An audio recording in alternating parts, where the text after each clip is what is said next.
तो hello guys, welcome back to my channel. तो guys, तुम्हारा रिएक्शन कैसा रहेगा अगर मैं तुम्हें बताऊं कि एक ऐसी एनीमे है जो कि बेटर है सोलो लेवलिंग से? तो तुम्हें क्या यकीन होगा?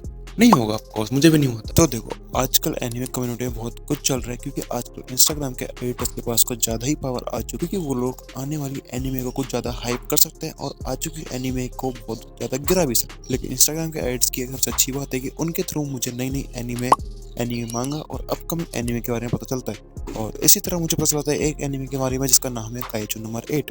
तो देखो, इस एनीमे की मांगा के अंदर अभी तक 100 प्लस चैप्टर आ चुके हैं और टू बी एग्जैक्ट अब तक 124 चैप्टर हैं जिस दिन मैं वीडियो बना रहा हूँ। और मुझे ये नहीं पता है मांगा खत्म हो चुकी है, अभी भी इसकी वीकली चैप्टर्स आते हैं और मैंने इस मांगा के अब तक 56 चैप्टर रीड कर दिए। तो ये कोई एक्सप्लेनेशन वीडियो नहीं होने वाली, एक स्टार्टर पैक वीडियो है जिसमें तुम्हें बस बेसिक नॉलेज बताऊंगा इस एनीमे के बारे में जो तुम्हें जानना जरूरी है एनीमे को स्टार्ट करने से पहले। या फिर तुम्हारा मन नहीं है इस एनीमे को देखने का, तो क्या पता इस वीडियो को देखने का तुम्हारा मन मुझे इस एनीमे को देखने के लिए। तो देखो, काइजू नंबर 8 की वर्ल्ड बहुत इंटरेस्टिंग वर्ल्ड है क्योंकि इसमें कई सारे काइजू हैं। व्हाट?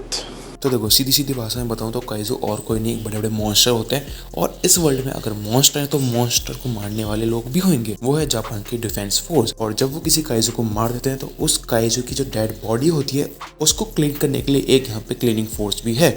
और इन दोनों फोर्सेस के बारे में बहुत अच्छे से बताया गया है एनिमे के अंदर। तो देखो, जैसे ही काइजू को न्यूट्रलाइज कर देते हैं यानी सिंपली मार देते हैं तो उसके बाद क्लीनिंग फोर्स आती है और उस काइजू की बॉडी को क्लीन करती है और उसकी बॉडी में से कोई इंपॉर्टेंट मटेरियल निकालती है जिसकी वजह से जो है वो एडवांस गियर बनाते हैं, जिसकी वजह से फ्यूचर में डिफेंस फोर्स और भी पावरफुल हो और बड़े बड़े काइजू को मारने में सफल रहे। और जो हमारा मेन कैरेक्टर है इस एनिमे का, वो भी एक क्लीनिंग फोर्स में है। इसका नाम काफका हिबिनो है और इसकी एज जो है 32 ईयर्स है। और इसी एनिमे में इसकी चाइल्डहुड फ्रेंड दिखाई जाती है जिसका नाम हीना है और उसकी एज 27 ईयर्स ओल्ड है। और हीना जो है डिफेंस फोर्स में 30 रैंक की कैप्टन है और वर्ल्ड वाइड बहुत ज्यादा फेमस है। उनके फ्लैशबैक के बारे में बताया जाता है कि इन्होंने एक दूसरे से प्रॉमिस करा था कि जब ये दोनों बड़े होंगे तो दोनों डिफेंस फोर्स को ज्वाइन करेंगे। लेकिन जो हीना थी वो पावरफुल थी तो वो तो डिफेंस फोर्स ज्वाइन कर लेती है, लेकिन काफका जो है वो ज्वाइन नहीं कर पाता डिफेंस फोर्स को और उसको क्लीनिंग फोर्स ज्वाइन करनी पड़ती है। और वीडियो में आगे बढ़ने से मैं आपको पहले बता दूं कि इस वर्ल्ड में काइजू दो टाइप के होते हैं, एक होता है होन्जू, एक होता है योजू।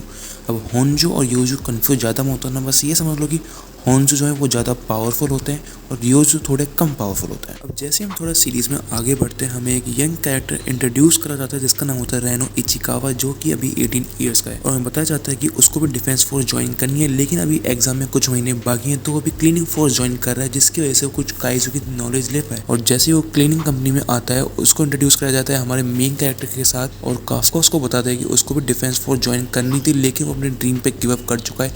और इसी बात को लेकर उन दोनों में थोड़ी बहस हो जाती है और उन दोनों की थोड़ी जम नहीं रही थी। लेकिन वो जैसे अपने पहले मिशन में क्लीन अप करने जा रहे होते हैं उन पे एक काइजू अटैक कर देता है। ऑल्दो यहाँ पे रेनो मारा जाता लेकिन यहाँ पे काफका ने उसको बचा लिया। वो दोनों बहुत इंजर्ड हो गए थे तो वो मारे जाते, लेकिन यहाँ पे टाइम पे जापान की डिफेंस फोर्स आ जाती है और उस काइजू को न्यूट्रलाइज कर देती है। अब इस इंसिडेंस के बाद वो दोनों जो हॉस्पिटल में मिलते हैं क्योंकि ऑफ कोर्स वो इंजर्ड हो गए थे उस काइजू के अटैक से। और यहाँ पे रेनो हमारे काफका को समझाता है कि डिफेंस फोर्स के एग्जाम को तुम 33 ईयर्स के नहीं होते तब तक दे सकते हो और अभी उसकी एज 32 है तो उसके पास अभी भी एक अटेम्प्ट बाकी है।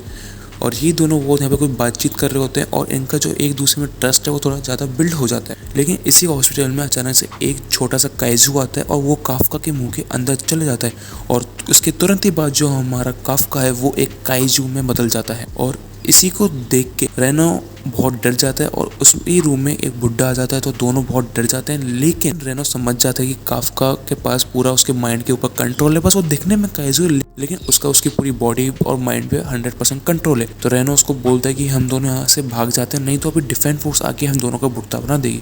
और जैसे ही दोनों भाग रहे होते तो बीच में वो एक मदर और उसकी डॉटर की हेल्प करते हैं काइजू को मारने में क्योंकि वो उन पर हमला कर रहा था। और इसी दौरान जो वो डॉटर थी वो काफका को थैंक यू बोलती है उसको उसकी मदर को हेल्प करने के लिए। और इसी के कुछ समय बाद हमें बताया जाता है कि टीवी पे कास्ट हो रहा है कि एक काइजू जो है जापान की डिफेंस फोर्स से बच के भाग चुका है और उसी काइजू को यहाँ पे नाम दिया जाता है काइजू नंबर 8, जिसके ऊपर इस एनिमे का नाम दिया गया है। और कुछ महीने बीतने के बाद अब जो है एग्जाम का टाइम आ चुका था जब वो डिफेंस फोर्स ज्वाइन करे। अब तक जो है हमारे काफका के पास इतना बहुत तो कंट्रोल आ चुका था कि वो अपनी बॉडी को चाहे तो काइजू में ट्रांसफर कर ले या फिर ह्यूमन फॉर्म में रहे। ऑल्दो एक चीज मैं आपको बता दूं, काफका काइजू फॉर्म में होता है, उसके पास कोई काफका की पावर नहीं होती है, एक नॉर्मल ह्यूमन बीइंग है। और इसी से तुम्हारे दिमाग में आ रहा होगा कि क्या वो डिफेंस फोर्स का एग्जाम क्लियर भी कर पाएगा।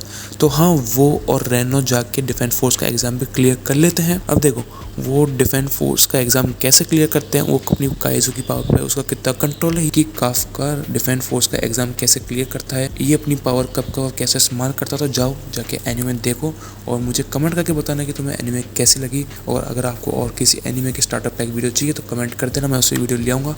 चलिए आपसे मिलते हैं अगली वीडियो में।